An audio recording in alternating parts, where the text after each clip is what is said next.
Dans une maison, la ventilation est importante, autant pour la santé de ses habitants que pour l'habitation elle-même. C'est un mouvement d'air qui permet d'éviter humidité et moisissure, mais aussi tous les polluants qui sont produits au sein de la maison elle-même et que l'on appelle aussi les coves, composés organiques volatiles.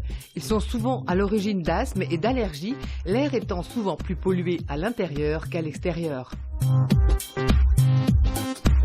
Depuis les années 80, les constructions font un usage intensif de l'isolation, de membranes, de parts et de freins vapeur. La fuite d'air est devenue impossible. Les bâtiments deviennent donc de plus en plus étanches et les systèmes de ventilation doivent désormais évacuer le surplus d'humidité intérieure et surtout assurer un renouvellement d'air. Maxime, installateur sanitaire, est en train de mettre en place une VMC double flux dans une nouvelle construction de 2 logements. Ça va permettre de faire respirer l'intérieur du bâtiment. En fait, ça sert à avoir un air ambiant confortable. C'est-à-dire en été, ça va nous amener de l'air frais puisque on va aspirer de l'air extérieur venu de la face nord. Et l'hiver, on va aller sur une centrale où il y aura un échangeur. L'air vicié extrait de la salle de bain, toilette, cuisine, qui va arriver dans cet échangeur et cet air va permettre à l'air extérieur, donc en hiver, moins 15 ou 0 degré, va lui permettre d'être déjà préchauffé. Donc on ne va pas amener de l'air à 0 degré dans les différentes pièces, mais plutôt déjà à 15 degrés. Le nouvel écoquartier de Colmar est composé de 27 logements sociaux labellisés Effinergie Plus. Parmi eux figurent 7 maisons passives constituées en bandes.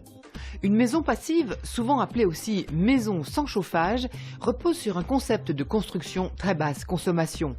Le renouvellement d'air de ces 7 logements très isolés est assuré par une ventilation mécanique double flux à haute performance qui traverse tous les logements et qui permet la récupération de la chaleur de l'air extrait.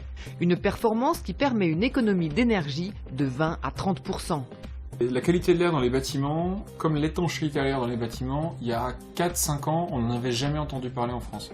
La ventilation double flux à récupération de chaleur permet d'avoir des débits de ventilation relativement importants, donc garantissant une bonne qualité d'air intérieur, sans déperdition énergétique. Là où les ventilations de type hygro ou simple flux consomment relativement beaucoup d'énergie et en même temps ont des débits qui sont très restreints, donc ne sont pas favorables à la qualité de l'air intérieur. Ce sont les calculs des bureaux d'études thermiques qui déterminent pour les installateurs la puissance des systèmes de ventilation à mettre en place. Des systèmes qui doivent répondre à 3 exigences de performance, exigence énergétique, exigence de qualité de l'air et exigence de pérennité du système. Aujourd'hui, il ne s'agit plus seulement d'installer, il faut une garantie de résultat. Les systèmes doivent continuer de fonctionner bien au-delà de la réception des travaux.